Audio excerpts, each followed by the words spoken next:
lá do Grajaú, no interior do Piauí, ok? Doutor Tiago, agora com você, nós vamos estar aqui nos bastidores se lhe ouvindo, qualquer coisa é só chamar. Eu sei que você trouxe uma apresentação em PowerPoint, na hora que você quiser, é só dizer que a gente coloca aqui ao vivo para você, ok? Pode lançar já, Alexandre. Ok. Boa noite, pessoal. Para mim é uma satisfação imensa estar aqui com vocês, mais uma vez aí pelo Graúfo, né? E agora com esse trabalho fantástico que vocês têm realizado. Quero parabenizar todos os envolvidos neste projeto, que tem sido realmente fantástico para ajudar todos aqueles que realmente necessitam. Acho que esse é o espírito o espírito que nós temos altruísta, né? De humanização, realmente, e é isso que todos nós devemos primar em um mundo que nós estamos vivendo, um mundo de tanto egoísmo, né, de tanto materialismo, mas precisamos ser sensíveis e estender a mão ao próximo. Quero desde já agradecer aqui o convite que foi feito para, juntamente com vocês, estudarmos um pouco sobre a questão da exopolítica, ou, por se não dizer aqui também, da parte jurídica que envolve o setor espacial, né? Eu sou um estudioso de uma área do direito, que nós chamamos Space Law, né, o direito espacial, e hoje eu trouxe uma temáticazinha aí bem interessante, que é o papel do Escritório das Nações Unidas para assuntos do espaço exterior, que é a UNOSA, né, que faz parte da ONU, e trazemos essa temática aí de exopolítica, ok? Vamos começar. Gente, eu trouxe aqui para vocês um slide e eu vou tentar explicar para vocês o que é a UNOSA, né? Como é o funcionamento da UNOSA, como foi que surgiu isso, tá? Dentro das Nações Unidas. Então, a história nos conta que o Escritório das Nações Unidas para Assuntos do Espaço Exterior, ele foi inicialmente criado como uma pequena unidade de especialistas dentro do Secretariado das Nações Unidas para atender o Comitê ad hoc sobre os usos pacíficos do espaço exterior, estabelecido na Assembleia Geral em sua resolução 1348, de 1958. Né? Essa situação de ser criado a esse comitê, né, ad hoc, ele surge justamente pela preocupação que se dá quando se tem aí a corrida espacial, e aí tem um lançamento, né, do chamado Sputnik, né, que eu acho que todos aqui devem se lembrar bem, quando foi o primeiro, né, objeto lançado ao espaço, e foi pelos russos, e ali surgiu a grande preocupação, dizer, olha, agora o ser humano consegue, sim, atingir o espaço exterior, não é? Ele consegue agir fora do espaço, não é, territorial do seu Estado, e se ele consegue fazer essa proeza, né, e agora, o que é que acontece? Se de repente esse objeto lançado no espaço, essa ação humana no setor, no espaço, vier a trazer grandes riscos, e trazem riscos, e houver dano, como é que se deverá proceder? Não é? Como que se deverá regulamentar as ações humanas no espaço? Então, tendo em vista essa preocupação, se criou, então, a ideia de um escritório, tá, que fosse discutir essas temáticas. E aí surge realmente esse escritório das Nações Unidas, né, que é para os assuntos do espaço exterior, tá, esse comitê ad hoc, e logo após vem um comitê, realmente, a gente vai falar sobre ele, definitivo, que trata os assuntos do espaço. Então, a unidade foi transferida para trabalhar sobre o Departamento de Assuntos do Conselho Político e de Segurança em 1962 e foi transformada na Divisão de Assuntos do Espaço Exterior desse departamento em 1968. Quando foi, então, em 1992, a divisão foi transformada no Escritório para Assuntos do Espaço Exterior dentro do Departamento de Assuntos Políticos. Então, veja que sempre estavam tentando, né, arrumar a casa. Em 1993, o escritório foi transferido para o Escritório das Nações Unidas em Viena. Naquela época, o escritório também assumiu a responsabilidade por serviços substitutivos de secretaria ao subcomitê jurídico, que antes eram prestados pelo Escritório de Assuntos Jurídicos de Nova York. As questões relativas à militarização do espaço sideral são tratadas pela Conferência sobre Desenvolvimento, com sede em Genebra. A gente vai ver um pouquinho lá na frente que o escritório ele tem 2 subcomitês. Não é? A gente tem o comitê jurídico, que trata da regulamentação, tanto política como jurídica, das atividades espaciais, como nós temos o outro subcomitê científico, o subcomitê científico que vai tratar realmente sobre tecnologia espacial. E passando aqui. Qual é o papel e a responsabilidade desse escritório das Nações Unidas, né, a UNOSA? Né? Então, o escritório das Nações Unidas para Assuntos do Espaço Exterior trabalha para ajudar todos os países, especialmente os países em desenvolvimento, a acessar e aproveitar os benefícios do espaço para acelerar o desenvolvimento sustentável. E isso é importante frisar, esse ideia de desenvolvimento sustentável, porque nós temos um grande problema, na realidade, com relação ao espaço exterior, que é o problema dos detritos espaciais, ou chamado lixo espacial. Recentemente, nós pudemos ter visto a situação do ISS, né? A ISS, e aí a grande discussão, que foi um treinamento, né, russo, e ali atingiu um destroço espacial e criou-se um lixo de detritos espaciais e colocou em risco a Estação Internacional Espacial. Então, uma grande preocupação dentro da UNOSA é se discutir como esse desenvolvimento espacial ele vai ser sustentável, vai ser preocupado com a questão ambiental para não trazer riscos aos seres humanos. Então, o que é que acontece?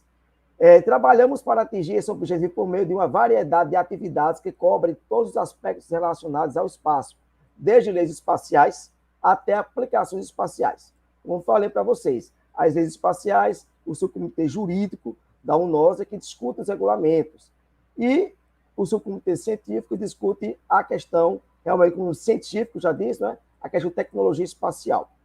Então, eles procuram ajudar os países, né? Então, eles dizem assim, ajudamos os países a construir sua capacidade de desenvolver e tirar o máximo de proveito do setor espacial por meio de uma abordagem dupla.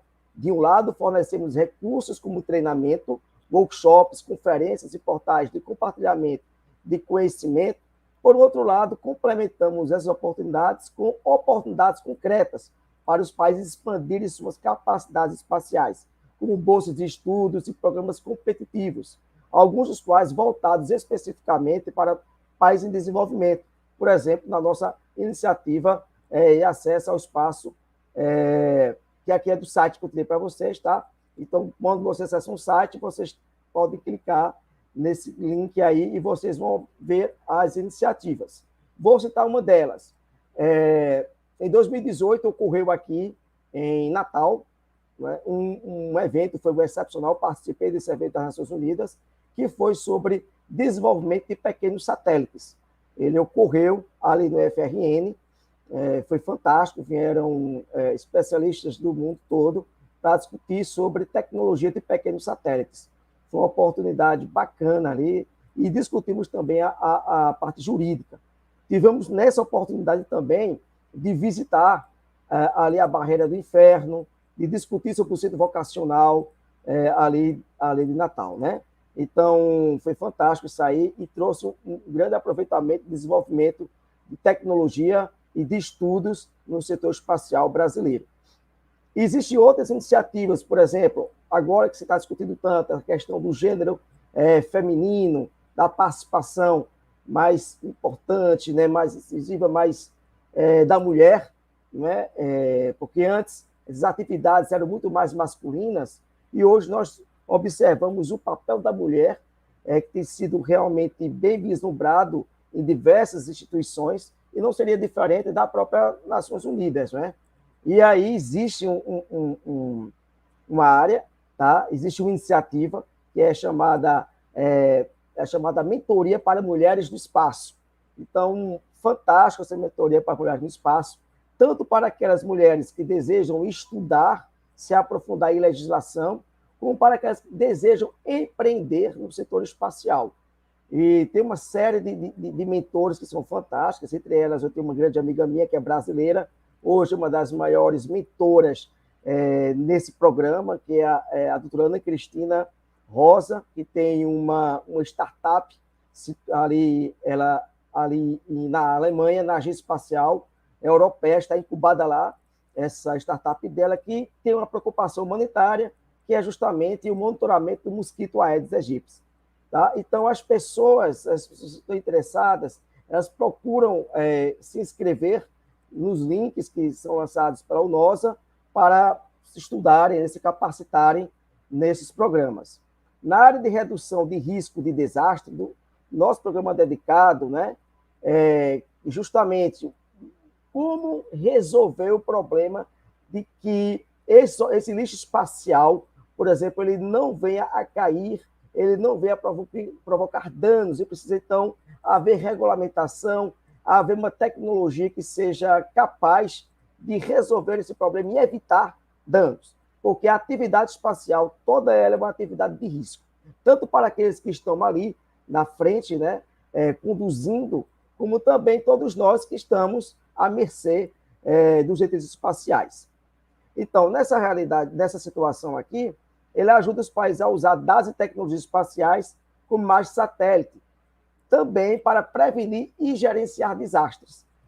Não é só o desastre espacial, como também o sensoriamento remoto, que é utilizado, né, e quem conhece sabe bem o que eu estou dizendo aqui, muito importante para também a questão de desastres naturais. Também ajudamos os países a compreender os fundamentos do direito espacial internacional e a aumentar a sua capacidade de redigir ou revisar a legislação e a política espacial nacional em linha com as estruturas normativas internacionais sobre o espaço. Isso é particularmente importante à medida que mais e mais atores entram na arena espacial. E aí eu vou já me adiantar e dizer para vocês, a quem não assistiu à minha última live, eu falava sobre a questão da militarização do espaço e dizia que há também uma corrida espacial, hoje uma inovação que é o setor do turismo espacial, das ações espaciais no setor privado. E aí a grande discussão ora, todos os tratados internacionais que discutem sobre o espaço, a organização do espaço, eles se referem a estados, eles não se referem à pessoa privada, a entidades privadas, e sim a entidades públicas. Poderiam, então, esses tratados internacionais, esses regulamentos internacionais, serem aplicados para as atividades comerciais? Isso está sendo uma grande discussão. Tá? Mas isso, na época, quando foi criado a UNOSA, não se vislumbrava ainda as atividades espaciais pelo meio privado. Né? Isso, com o avanço da tecnologia, hoje nós estamos aí aos nossos olhos, as atividades da SpaceX, por exemplo, né? Quem acompanhou também recentemente as atividades privadas, né? As pessoas indo ao espaço, o turismo espacial, ainda de uma forma embrionária, mas estamos acompanhando isso e que no amanhã poderá ser algo muito simples, muito comum, como nós vamos aqui ao aeroporto e pegamos o avião e vamos a um outro estado, a um outro país. Isso pode chegar, com o avanço da tecnologia, chegar, então, a fazer o turismo espacial e pegar aí uma nave espacial dessa e daqui a pouco ir para a Lua, não é? Quem sabe até para Marte. Então, essas são as discussões que hoje se tem dentro também das Nações Unidas. Também ajudamos os países a compreender o fundamento do direito espacial. Lógico, tem que se discutir legislação. Toda atividade tecnológica, toda atividade humana, ela, se for atividade de risco, ela precisa ser regulamentada por leis, por normas, porque senão fica a Deus dará, né? Vamos dizer assim, na linguagem mais comum, do senso comum. Então, todos nós precisamos dessa regulamentação e, mais uma vez, friso, porque essas atividades são atividades de risco. Então, apoiamos a transparência das atividades espaciais por meio de medidas como o registro de objetos lançados no espaço exterior.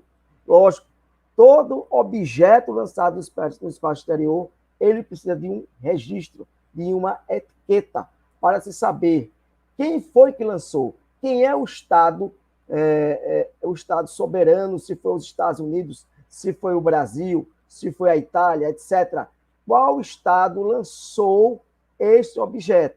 Esse objeto, ele pertence a qual nacionalidade? Porque quando se dá um dano da queda de um objeto desse, um lixo espacial, eu vou procurar saber quem é o proprietário desse detrito espacial e procurar a responsabilidade civil, não é, deste Estado-membro que está lá com um objeto que está etiquetado por ele. Então, que mantemos e que vincula cada objeto a seu país responsável. Trabalhamos não apenas para promover o desenvolvimento sustentável por meio do espaço, mas também para garantir a sustentabilidade das atividades espaciais, promovendo soluções internas para problemas como o rápido aumento dos detritos espaciais, para preservar o espaço para as futuras gerações. Trabalhamos com agências e líderes espaciais em todo o mundo para conceber soluções para os desafios que requerem uma resposta internacional com a ameaça de impacto de um objeto próximo da Terra e a necessidade de acelerar a compatibilidade do sistema GNSS.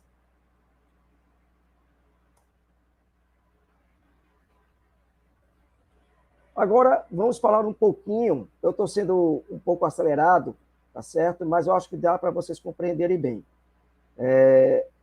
Falar um pouquinho sobre esses tratados. Como é que as Nações Unidas se preocupou ao conversar, ao dialogar com os estados soberanos e se chegar à ideia de se confeccionar tratados internacionais que visam realmente a regulamentar as atividades no espaço exterior. Então, vários tratados multilaterais foram adotados pela Assembleia Geral das Nações Unidas para permitir a condução ordenada das atividades no espaço sideral. A pedra angular desses instrumentos de governança é o Tratado do Espaço Exterior de 1967. Então, ele é, na realidade, a cartilha, tá, das atividades espaciais. Ele é realmente quem, digamos assim, que dá as orientações gerais para as atividades dos seres humanos no espaço exterior. Traz uma série de princípios, né?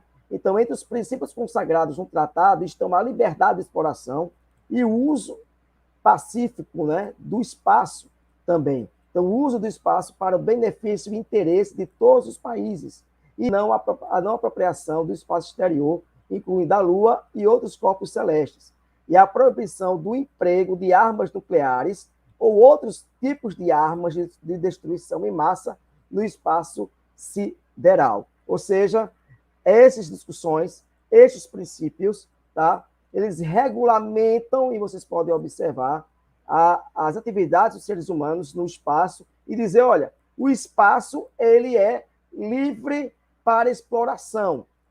Eu posso me apropriar da Lua? Não. Eu posso ir até a Lua? Pode. O país pode se manifestar aí, ter interesse de querer explorar a Lua, mas ele deve seguir regramentos dos tratados internacionais. Olha, se ele for signatário desse tratado, se ele assinou, ratificou o tratado, ele está submetido às normativas do Tratado do Espaço Exterior de 1967. E o que é interessante aqui, entre esses tópicos, esses princípios, é a ideia de que não se pode, tá, empregar armas no espaço exterior, né? Mas o que nós estamos observando é que países eles estão querendo militarizar o espaço. E aí entra também na nossa temática de exopolítica, e sabemos muito bem que quando houve o desenvolvimento das armas nucleares, não é? Dessas armas nucleares, e esses países que detinham essas armas, nós podemos e acompanhamos em documentários e estudos e observamos que houve ali já a presença da intervenção de objetos voadores não identificados, né? E a gente já observou, já assistimos, já lemos sobre isso. Quem gosta do assunto e observa que ali eles já estavam tentando dizer, olha, seres humanos, olha, terráqueos, Vamos com calma aí, porque quem comanda isso aqui somos nós.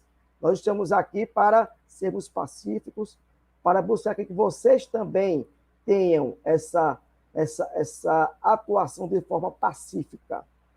E sabemos bem, dentro da exopolítica, que as atividades militares no espaço estão trazendo consequências, e podem trazer consequências terríveis, né, colocando em risco toda a humanidade. Tá? Mas essa discussão de objetos ou de participação de outras entidades, não é e não se discute isso, tá certo? A nível, logicamente, a nível governamental, para o público. Nós não temos isso. Quando se participa desses eventos, dessas palestras, desses workshops, em nenhum momento se trata sobre isso, se fala sobre isso. Mas nós vamos chegar até ali no finalzinho da nossa conversa, nós vamos ver o que aconteceu em 2010. Tá, então vamos lá. 4 outros tratados foram adotados para reforçar a estrutura estabelecida pelo Tratado do Espaço Exterior, que é o Acordo de Resgate de 1968, exige que os Estados ajudem um astronauta em caso de acidente, perigo, emergência ou pouso não intencional. A Convenção de Responsabilidade de 1972 estabelece os padrões de responsabilidade por danos causados por objetos espaciais. A Convenção de Registro de 75 exige que os Estados registrem todos os objetos lançados no espaço sideral com as Nações Unidas. O Acordo da Lua, de 79, detalha as disposições do Tratado do Espaço Exterior, conforme se aplicam à Lua e aos outros corpos celestes. 5 conjuntos de princípios sustentam esse conjunto de leis. Trata-se da Declaração dos Princípios Jurídicos, que rege as atividades do espaço dos Estados no espaço exterior, os princípios relativos à radiodifusão televisiva internacional direta, os princípios relativos ao sensoriamento remoto da Terra, os princípios sobre o uso de fontes de energia nuclear e a Declaração sobre Cooperação Internacional na Exploração e Uso do Espaço Exterior. Outras resoluções adotadas pela Assembleia para fortalecer a estrutura incluem um meio para os Estados que não são parte na Convenção de Registro fornecer informações sobre os seus satélites.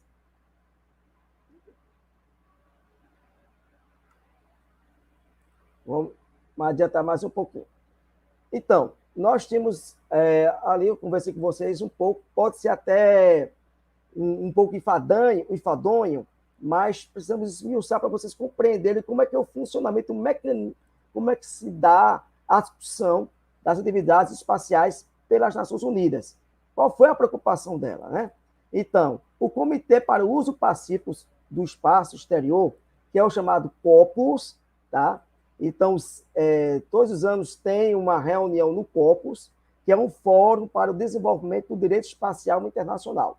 O comitê concluiu 5 tratados internacionais e 5 conjuntos de princípios sobre atividades relacionadas ao espaço. Esses 5 tratados tratam de questões como a não apropriação do espaço sideral. Né? É um resumo daquilo que eu falei para vocês.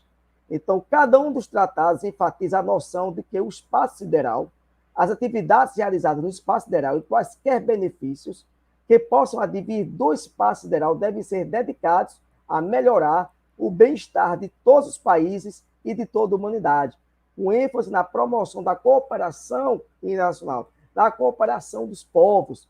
Então, não se pode se apropriar. O Estado membro lança uma sonda, lança um objeto no espaço, tende a fazer mineração, conseguir elementos que possam ajudar o desenvolvimento da humanidade. Ele não pode chegar aqui, se apropriar e comercializar para outros. E dizer, olha, a propriedade é minha, é dessa forma, e não é de ninguém mais, é minha, eu vou fazer dela o que eu quero. Não pode. Tá? Existem regramentos para esse tipo de conduta. Então, os tratados que nós já vimos aqui, que é o Tratado do Espaço Sideral, né? Tratado sobre os princípios que regem as atividades dos Estados na exploração e uso do espaço sideral, foi adotada em 1967, né? O Acordo de Resgate, a Convenção de Responsabilidade, a Convenção de Registro, o Acordo da Lua. E aqui é justamente o Comitê para os Usos Pacíficos do Espaço Sideral, o COPUS, né? O que é que o COPUS faz? Então, o COPUS, na realidade, ele é o coração, tá, do escritório das Nações Unidas para Assuntos do Espaço. Então, o COPUS, ele revisa o uso pacífico do espaço sideral, incentiva programas de pesquisa espacial e estuda questões legais decorrentes da exploração espacial. É um fórum para o desenvolvimento do direito espacial internacional. Então, ele criou, né? Então, por meio dele se criou 5 tratados, 5 princípios do espaço sideral. Então, as diretrizes de mitigação de detritos espaciais, do lixo espacial, a estrutura de segurança para fontes de energia nuclear, tudo isso que nós falamos, ele foi objeto de discussão e criação desses tratados e princípios por meio do COPUOS, né? Então, o que é que eles realizam mais? Eles realizam atividades que baixam resoluções sobre o lançamento de estados, a prática de registro, legislação espacial nacional, estudos sobre quadros internacionais. Então, a COPUOS ampliou o número de membros dos estados de 18 para 95 em 2020. Então, possui 42 organizações permanentes de observadores, tá? Dentro do COPUOS. Então, 2 subcomitês existem no COPUOS, né? O subcomitê científico e técnico, que nós já falamos, e o subcomitê jurídico. E aí são vários os assuntos, né, dentro do COPUOS, fala sobre espaço e mudanças climáticas, detritos espaciais, gestão de desastres, espaço e água, lei espacial, né, gerenciamento de tráfego espacial, quando o satélite é lançado ao espaço, onde é que ele deve ficar, não é, estacionado, a ideia de sensoramento remoto, a atividade espacial no setor da medicina, que é a chamada telemedicina, e aqui eu vou já dizer para vocês que nós estaremos realizando, eu, juntamente com um fomento da União Europeia, chamado Programa Adelante 2, estarei recebendo um pessoal do Panamá e um pessoal da Itália, que são versados em telemedicina, para se fazer um treinamento em um município aqui no estado de Pernambuco, onde nós iremos, através desses treinamentos, ter também a participação da primeira doutora de Direito Espacial do Brasil, em Roma, que é a doutora Tatiana Viana. Ela também vai trazer um estudo sobre a aplicação da atividade espacial no setor da telemedicina. Então, o Brasil estará recebendo, agora em dezembro, um comitê que vai tratar sobre tecnologia espacial e telemedicina para um município aqui em Pernambuco, certo? E depois, quem quiser interesse, pode procurar meu contato e eu trazer algumas informações a mais. Então, vejam, são esses os temas também que são tratados sobre segurança espacial, que nós já falamos, a parte de detritos espaciais, a parte de militarização do espaço. Agora, vamos tentar chegar, esses aqui são os países membros do COPUOS, a nossa discussão, para eu terminar aqui e a gente começar a fazer um debate, né? E aí chega a bomba. Nas minhas participações, nas minhas conversas, eu sempre tentei buscar ali algum meio de chegar ao nosso assunto, né? E sempre me criticaram, sempre não tratavam ou não revelavam o assunto, tá? Acerca de participação ou de estudos ou preocupação com a nossa temática, né? Vocês podem chegar lá e colocar no site da UNOSA e lançar lá o tema e vocês vão verificar que não fala nada sobre isso, não é? Parece que é algo que propositadamente é apagado. Você pode colocar de diversas formas. Se você colocar sobre astrobiologia, você pode até encontrar sobre o assunto, né, sobre astrobiologia. Entretanto, o assunto realmente de uma possibilidade, qual seria o protocolo ideal, quem seria o responsável aqui para representar o nosso planeta, caso haja a possibilidade de um contato. Se de repente, em virtude do avanço tecnológico, chegamos a encontrar atividade inteligente em um planeta, né? Em um exoplaneta. E aí, como é que ficaria isso? Eu digo a vocês que não existe uma discussão desse tipo dentro do escritório das Nações Unidas. Não se fala sobre isso, tá? Entretanto, ao discutir mais, ao estudar mais sobre o assunto, verifiquei que em 2010, tá, houve uma publicação do jornal. Opa! Saiu aqui. Houve uma publicação no jornal britânico falando sobre a ex-diretora da UNOSA, que teria sido indicada para ser a embaixatriz, não é? Uma situação como essa. O que depois foi negado pelo próprio escritório das Nações Unidas para o uso pacífico do espaço. Né? Mas eu vou ler aqui para vocês o que foi discutido na época. Então, diretora de Assuntos Espaciais alerta para a falta de planejamento para contato com inteligências extraterrestres. Então, os habitantes da Terra não estão preparados para responder, neste caso, né, no caso de que se haja um contato. Como é que seria o protocolo das Nações Unidas caso haja esse contato com a inteligência extraterrestre? E aí, surgiu, então, vamos dizer assim, um boato dentro, né, dos bastidores, de que a astrofísica Malsan Ottman, que é hoje a ex-diretora da UNOSA, né, então ela tem uma credibilidade tremenda, ela foi diretora desse escritório das Nações Unidas para assuntos do espaço, ela foi indicada, né, para ser essa embaixatriz. Mas por quê? Vamos lá. Ela teve uma entrevista no seguinte: a astrofísica Malaya Malsan Ottman fez as observações em Nova York, onde participou de uma reunião da Assembleia Geral das Nações Unidas sobre cooperação internacional para o uso pacífico do espaço. Então, ela esteve no Corpus e bateu um papo sobre isso, né? Então, ela alegou que sistemas muito semelhantes aos nossos estão constantemente sendo descobertos. Ela, sendo astrofísica, está falando de serem descobertos outros sistemas planetários, né? Então, e se você considerar os bilhões de estrelas como o Sol que existem no espaço e os planetas que giram em torno deles, não seria uma surpresa se a vida existisse. Quando digo a vida, não falo de pessoas como nós, podem ser bactérias.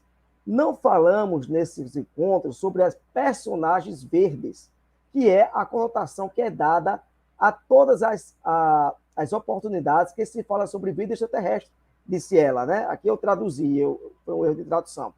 Então, vejam, como falei para vocês, eu também, quando trato desse assunto, as pessoas ridicularizam, é tido como chacota e sempre tem essa conotação de levar para o lado do risível.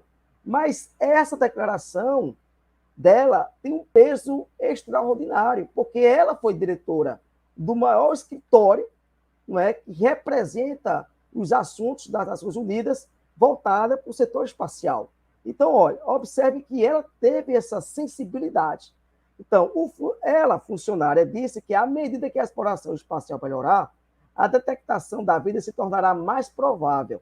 E, no caso de um possível contato extraterrestre, caberá aos Estados-membros estabelecer como se preparar para essa eventualidade.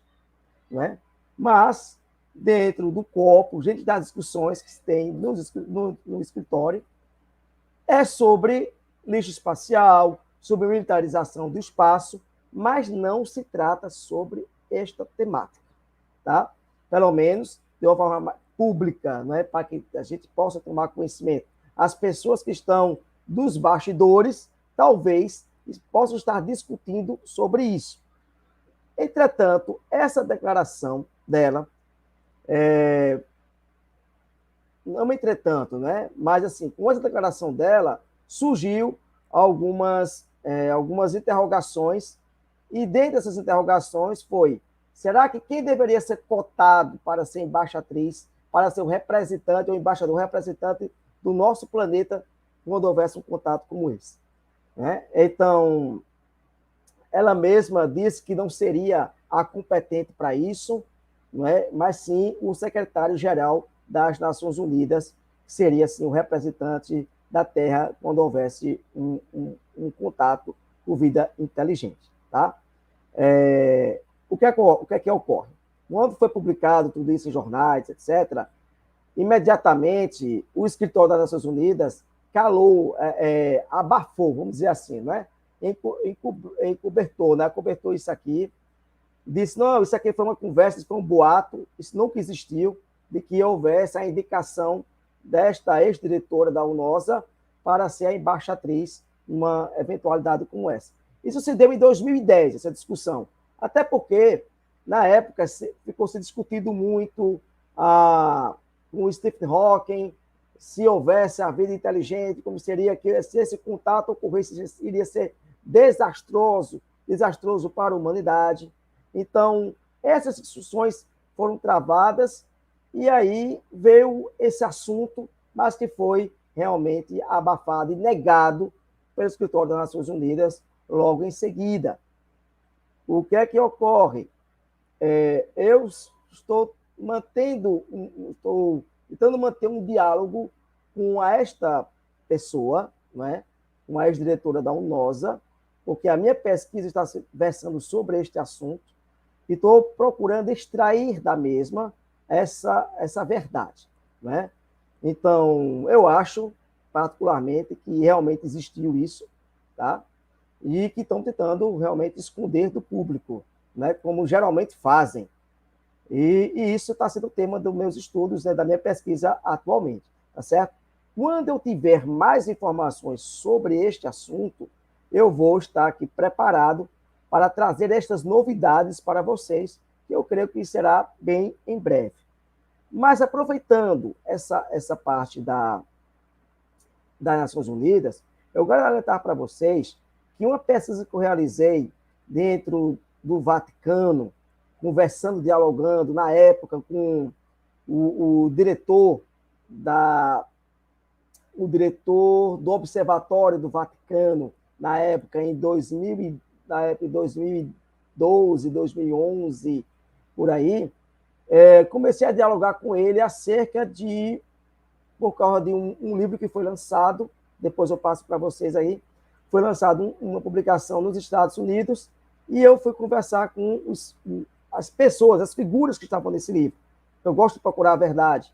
E aí, quando eu fui falar sobre o Monsenhor Conrado Balducci, e vocês podem procurar no YouTube, vocês vão ver que ele foi um exorcista do Vaticano, né, da época do Papa João Paulo II. Foi uma pessoa fantástica e que participou de diversos fóruns, como esse aqui, fóruns internacionais, e ele falava abertamente sobre esta temática. E, pasmem, lá o Vaticano me negou, dizendo que esta pessoa nunca participou, nunca fez parte do Vaticano. E eu fui procurar, né, fui investigar, e eu descobri a mentira dessa pessoa aí, né, vou dizer bem assim, porque eu descobri a verdade, que realmente essa pessoa está lá, sim, tem até o obituário deste Monsenhor, já faleceu, e está lá explícito toda a história desse Monsenhor, a biografia dele ali no Vaticano, e me negaram isso, disseram que é mentira, que nunca existiu essa figura. Então, vocês observam, e eu fui e contestei a eles, tá? E silenciaram. Então, para finalizar aqui a nossa conversa, porque ainda faltam alguns minutos para perguntas, eu vou dizer para vocês que procurem a verdade, tá? É sempre bom pesquisar, é sempre bom estudar, procurar com cientificidade as fontes que são nos colocadas, tá certo? Acerca do assunto sobre objetos voadores não identificados, tá? Eu acho que isso é muito importante. E digo a vocês que não desistam, que é sempre um prazer também estar aqui conversando com vocês, trazendo um pouco da minha experiência, a gente poder debater, avançar mais sobre o assunto. E o assunto é imenso, tá? Existem outros assuntos que podem ser trabalhados com essa temática, mas para mim foi um prazer, já vou terminar aqui, estar com vocês, e eu estou aqui aberto às perguntas, e que Deus abençoe cada um de vocês. Bojão, Alexandre.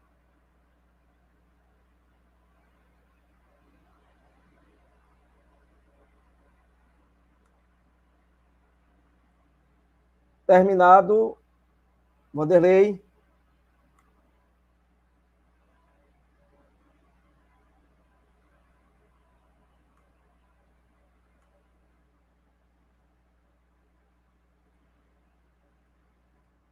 Alexandre. Opa, Tiago, travou. Terminado. Já terminou? Travou aqui. Terminou? Terminei. Mas travou e que parte? No final aqui, travou assim. Na hora que você falou no final, ficou travado, você ficou congelado aqui para mim. Mas, não sei para o público, mas para você ficou congelado. Para o público também? Qual foi não o final? Eu não sei. Chegou a parte da diretora das Nações Unidas? Sim, chegou sim. Falei sobre isso, sobre ela, sobre tentar encobrir a história. Quando você me chamou, eu já não conseguia mais acionar então você. Pronto, então finalizou, deu certo lá. Deu certo. Vanderlei. Foi tranquilo, não travou para cá, não. Vanderlei. Oi. Tiago. Agora, Vanderlei, quantas perguntas nós temos aí para ele hoje à noite? Rapaz, dá para a gente passar aqui umas 2h30 só de pergunta. Então vamos, né? Agora, não esqueçam de contribuir com a campanha do Crispim, né? Para ajudar o próximo lá no interior do Piauí e do Maranhão. Aqui embaixo está as informações de como fazer as suas doações, tá? E vamos em frente. Esse é o 10º Fórum Online de Ufologia e Espiritualidade do Piauí. Né? Então, eu vou ficar aqui atrás, ouvindo vocês dois aí, ok? Vanderlei, manda abraço aí. Boa, mestre. Parabéns pela ação. Muitos aqui que estavam no grupo agradecendo pelas informações. E antes de eu começar, naturalmente, nós temos aqui algumas perguntas e que talvez não dê tempo de ser respondidas. Então, era interessante deixar um contato para que as pessoas, posteriormente, né, até vendo, depois que tiver gravado e estiver no ar, possam, né, tirar as suas dúvidas.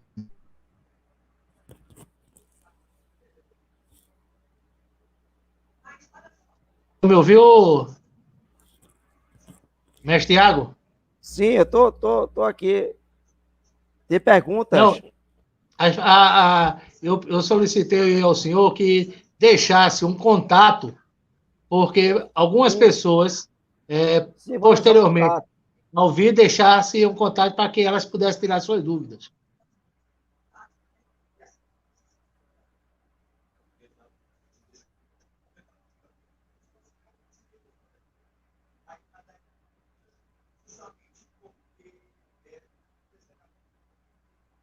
Eu estou passando no WhatsApp, tá? Perfeito. Pode dizer o WhatsApp que o pessoal anota e a gente depois passa aqui no vídeo.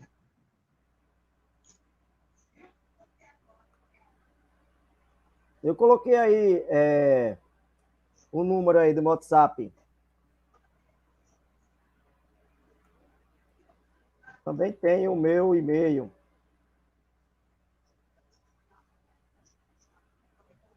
Pronto, perfeito. Então, vou começar com uma pergunta muito simples. Como criar leis para um espaço infinito onde não se tem uma fiscalização? Essa pergunta, justamente foi a pergunta que foi feita, não é? Que se é feito sempre dentro dos estudos do direito internacional espacial. Quando a gente fala de direito internacional, vou começar por ele. Quando eu falo de direito internacional, nós estamos falando das relações, tradicionalmente falando das relações entre Estados-membros, tá? Das relações entre, por exemplo, Brasil, Estados Unidos, Rússia, etc. Nessas ações ou com organizações internacionais. Nessas relações, existem uma normativa que é o Tratado Internacional. Então, o Tratado Internacional, que é como se fosse um contrato, vamos dizer, que os países convencionam e chegam num acordo de cooperação naquele tema. Então, digamos, a cooperação, Tratado Internacional sobre a questão do meio ambiente, né? E aí os estados estão ali, se convencionam, se pactuam em prol de um tratado que vá regulamentar que não desmatamento, não poluição, emissão de gases poluentes, etc. Não é? Então, a mesma forma é o Tratado Internacional referente à atividade espacial. Tá? Na realidade, ele não veio para regulamentar as atividades espaciais, digamos assim, de outros povos, não é isso, mas sim a atividade humana no espaço. Não é? Eu sei que, se de repente chegarmos à ideia de um Star Wars, por exemplo, né? Star Wars. E ali a gente são vários povos, e ali existe um outro patamar de regras, tá? Né? De regras ali, galácticas, acerca das atividades de vários povos, né? de vários planetas. Não chegamos ainda nesse nível. Mas um dia, quem saiba, né? Perfeito. Com essa ideia do Star Wars, né? Dizem, né, fofocas na internet, que o projeto Apollo, ele foi encerrado porque existia extraterrestres na Lua e pediram para que eles não voltassem mais à Lua. Então, como identificar, por exemplo, o interesse do cidadão terráqueo com os possíveis terrestres? Aí entra nessa situação aí, já estamos falando de algo que está dentro da exopolítica, não é? E isso não é discutido, isso não se discute, não é? Dentro pelo público, né? O público das Nações Unidas, não se fala sobre isso. Isso é algo que nós conhecemos, né? Quem estuda, pesquisa, sabe bem, né? Porque eu quero dizer para o público aqui que eu também sou um estudioso, assim como vocês são, do assunto, tá? E a gente sabe que no projeto Apollo, e sabemos também por declarações de cientistas, né, ou de militares que já estão na reserva, que se prontificaram sempre a falar a verdade sobre esse assunto. E a gente sabe que ali existe, no lado oculto, né, uma confederação, uma discussão, uma relação, digamos, de cooperação entre esses povos, né? E até o ex-ministro da Defesa do Canadá, que todo mundo conhece, sabe bem que ele participa dos fóruns, ele já falou até de vários tipos de entidades, né? E como foi dada essas relações. Então, assim, aqui, para o mundo sensível, não é? do dia a dia, não se fala sobre isso, né? Porque no caso da ONU, a ONU elegeu, fala-se exatamente, a pessoa que estaria para falar em nome da Terra, certamente o seu presidente. Né? Mas não seria... Hã? Seria o secretário-geral. Secretário-geral. O secretário-geral, desculpa.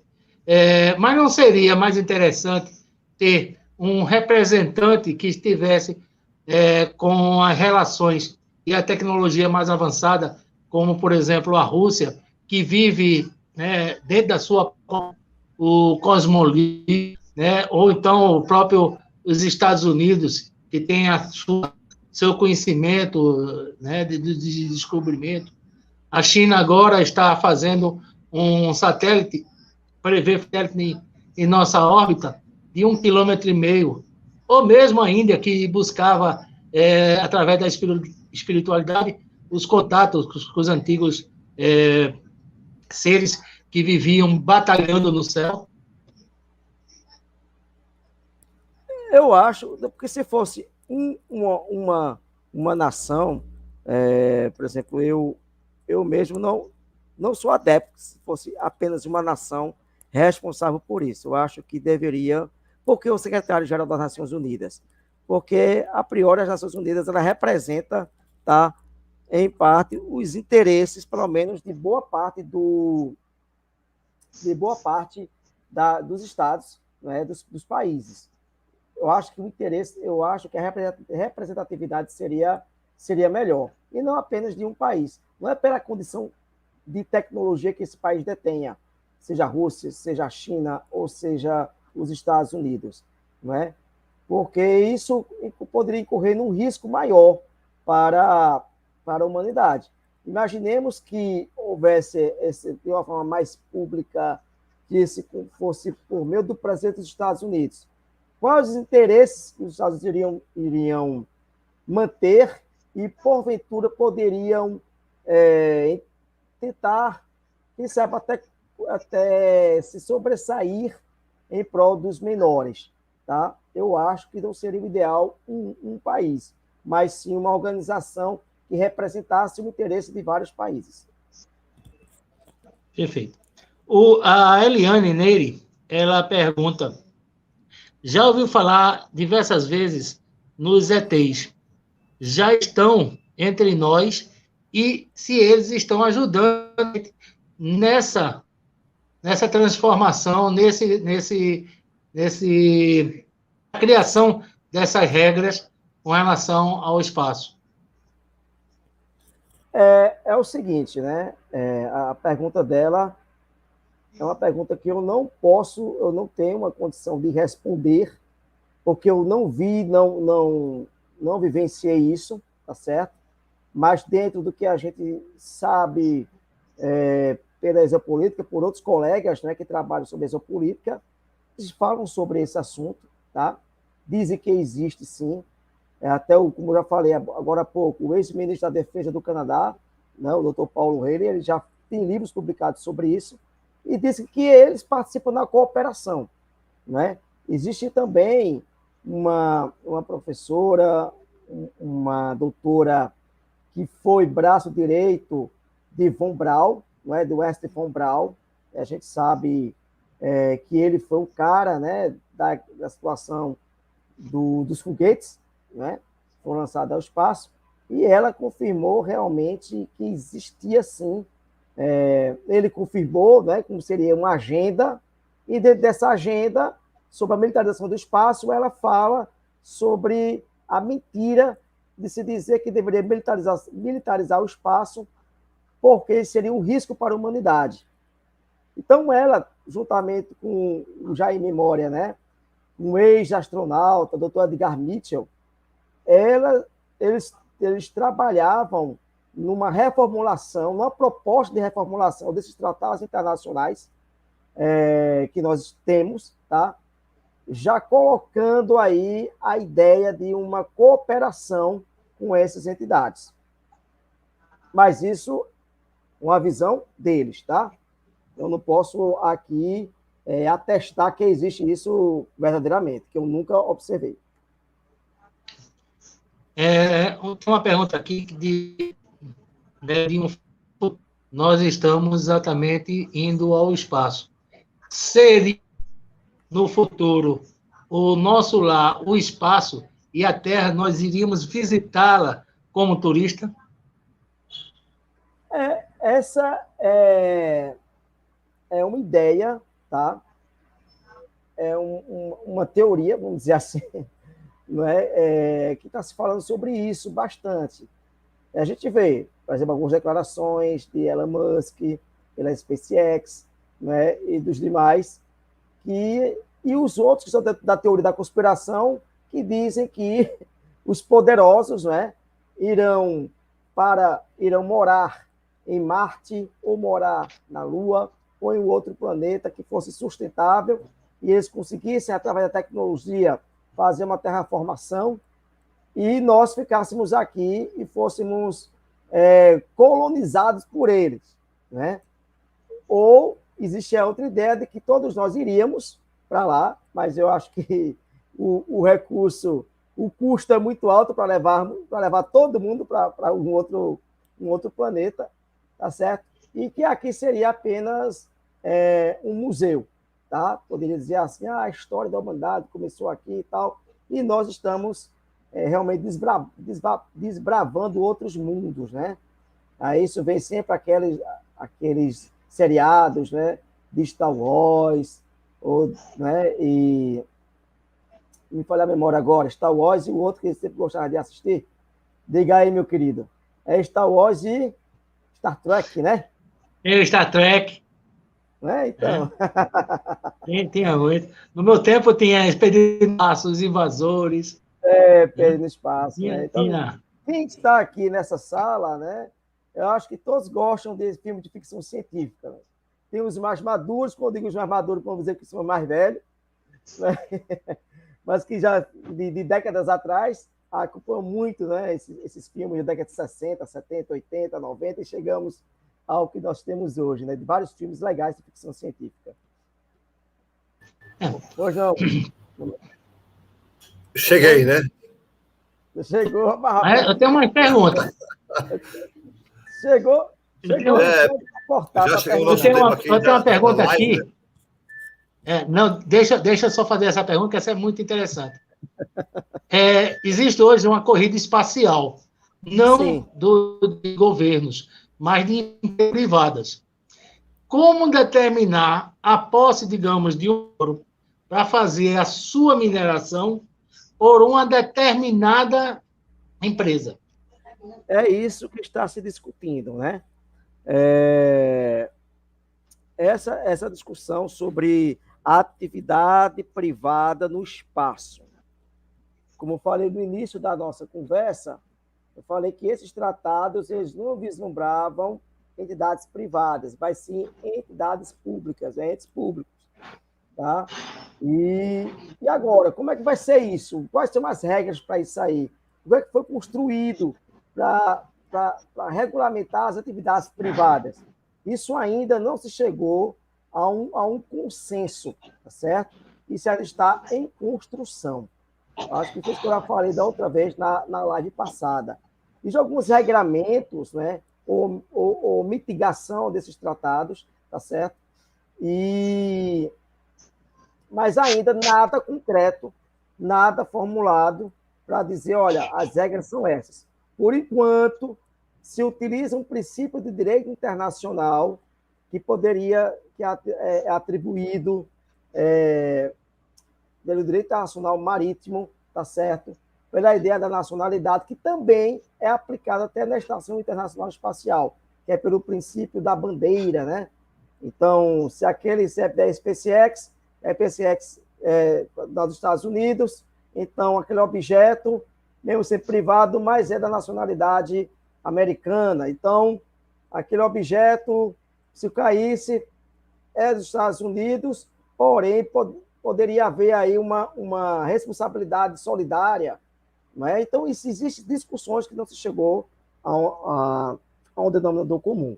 Isso porque estamos no início, não é, dessas atividades privadas espaciais. Perfeito. Aliás, o Lopes, ele lembrou também de um outro programa chamado... E eu lembrei do Buck Rogers, né, As Aventuras de Buck Rogers, que se passa no ano 2020, aproximadamente, seria no nosso tempo hoje. Né? Mas realmente existe muita coisa que fala assim, né, no Star Trek, no Star Wars, que praticamente, né, é como se a gente estivesse observando, olhando o futuro. E uma pergunta que deixou intrigada é o seguinte: se uma uma empresa privada conseguir chegar a determinado asteroide que está vindo em direção à Terra, e ele começa a fazer a mineração, e este asteroide cai na Terra e em outro país, a quem ele pertence? Esse asteroide ou o objeto? O asteroide. O asteroide é um objeto, né, dado por uma determinada empresa de um determinado país. E ele começou a mineração, mas ela caiu em um outro país. A quem pertence esse asteroide? Pronto, o asteroide não pertence a ninguém. Você sabe que tem isso está dentro da discussão, que eu até participo de um grupo de pesquisa, tá? Que é justamente sobre a legislação de objetos celestes caídos em solo. Meteoritos. Aqui quem é de Pernambuco sabe muito bem do meteorito de Santa Filomena. Né? Lembra-se do meteorito de Santa Filomena? E agora descobriu que ele veio de Marte. Né? E aí levaram o nosso meteorito, rapaz. Então, né? Primeiro que a turma do campo, a galera aí começou a pegar e a comprar e a vender até na Dark Web, né? No campo daquela resenha todinha. Por quê? Porque falta uma legislação. Da mesma forma, nós não temos um tratado internacional que trata especificamente de quedas de objetos naturais, tá certo? De objetos naturais em solo terrestre. Cada país ele tem a sua própria regra, a sua própria legislação. O que nós não temos ainda no Brasil, o que nós chegamos já a criar um projeto, e esse projeto foi enviado recentemente, tá certo, lá para o Congresso Nacional, e é um deputado que já está, quem quiser, meu contato vai estar aí, o Vanderlei vai passar o contato, e depois que tiver interesse, eu posso passar para vocês esse projeto, tá? Mas a discussão é tremenda, de quem é quem, se cair na casa de quem, se derrubar, se cair na fazenda de fulano e tal, ele é que é o proprietário, não é o Estado, é o Estado. Então, existem umas complexidades nesse sentido. Então, não tem como ele responder dizendo que existe uma lei geral sobre isso. Perfeito. Mestre Bezerra, eu vou chamar o Alexandre, né, que ele já com o horário determinado, mas foi um prazer enorme, tá? Alexandre, ele passou o zap. Eu não sei se chegou o zap aí para você, para ele deixar aqui registrado. Não chegou, não. Não chegou. Repita para colocar aqui novamente. Só um minutinho só. Alexandre. Oi. É o mesmo que eu converso contigo, tá? Espera aí, só um minutinho só para colocar. Um momento só. E o e-mail também.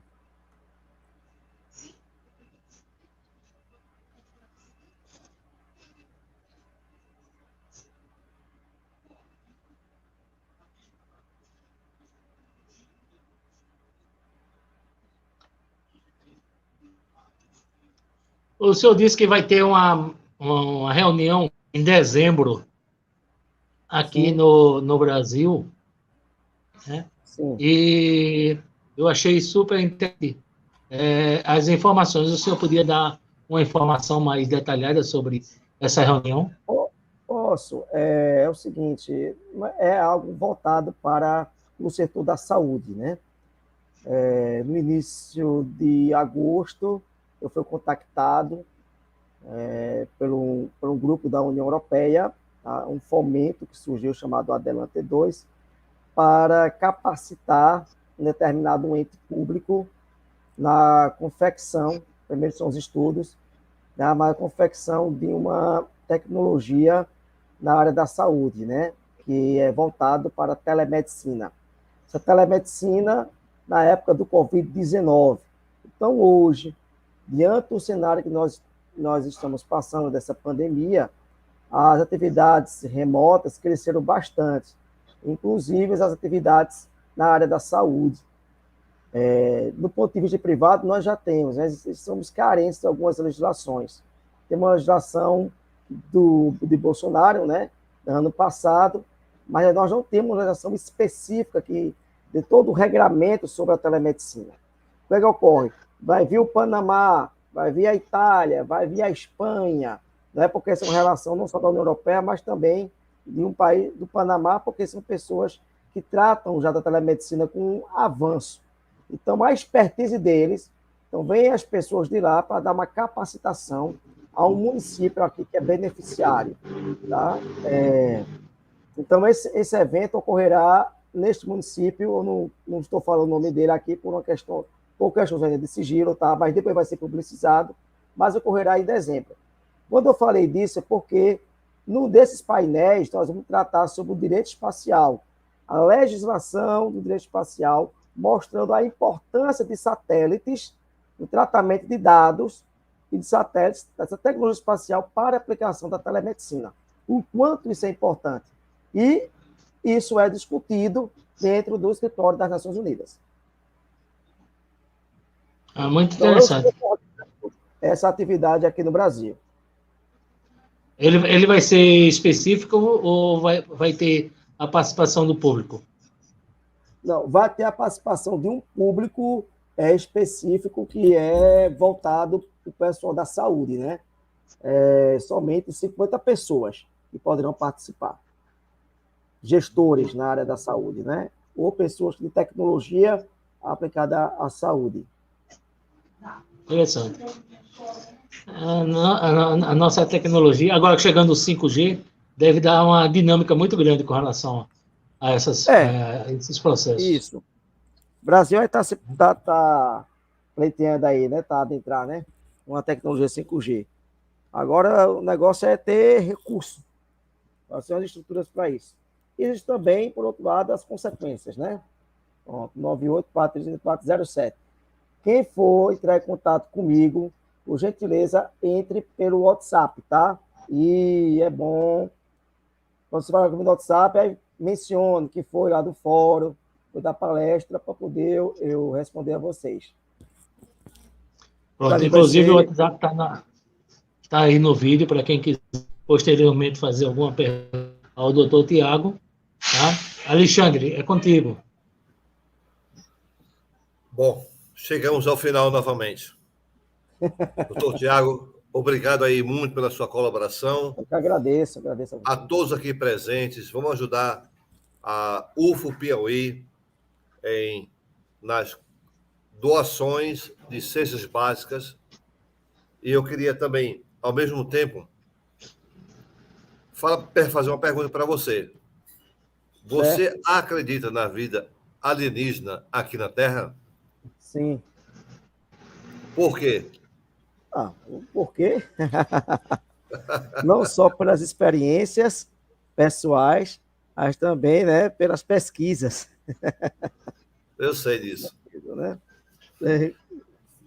A gente já se conhece de longas datas, né, Alexandre? Eu agradeço muito mesmo a sua participação aqui, doutor Tiago. Né? Alexandre escondeu isso da gente, Alexandre. Oi? Você escondeu isso da gente, não deixou ele dar uma experiênciazinha que ele teve. O gostinho ficou o gostinho assim no final, sem poder ter uma experiência do. Bom, ele é um pesquisador. As suas considerações finais agora, doutor Tiago. Vamos lá. Mais uma vez agradecendo ao Alexandre, ao Vanderlei, né, esse projeto fantástico, Alexandre, que você tem construído, ao pessoal do Piauí. Né, eu sou louco para conhecer a Terra das Sete Cidades, não conheço ainda, né? Mas quer dizer, parabenizar a que está à frente do trabalho aí do Piauí, por reverter esse trabalho humano em prol da humanidade, de ajudar ao próximo. A gente dar essa contribuição é muito importante, tá? Precisamos caminhar dessa forma para um mundo melhor, onde todos nós... Uma nova terra. Oi? Nova terra. Sim, uma nova terra, verdade, né? E desde já, dar uma boa noite a todos vocês, para mim foi sempre um prazer estar aqui. Vamos, Vanderlei, em outro momento, posso trocar essas figurinhas, tá? A gente pode tratar diversos outros assuntos voltados também aqui no nosso país, não é? Porque dessa parte já está intimado. A gente pode debater juridicamente sobre esses documentos oficiais, etc., que existe aí, certo? E as experiências, né? Então, que Deus abençoe cada um de vocês. Foi muito instrutivo a sua parte, né? Todos aqui acharam muito lógico todas as suas informações, né? Parabéns, continue o belo trabalho. Na próxima oportunidade, vamos deixar registradas as suas experiências, que também é muito importante, né? E, mais uma vez, obrigado pela participação. E não se esqueçam de contribuir com o nosso amigo lá na UFO Piauí em ajudar nossos irmãos carentes no interior do Piauí e do Maranhão. É isso? Exatamente.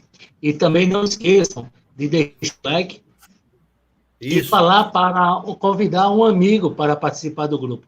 É muito importante fazer força nesse momento. Boa noite, pessoal. Obrigado. Boa noite. Boa noite, doutor Tiago. Boa noite, Alexandre.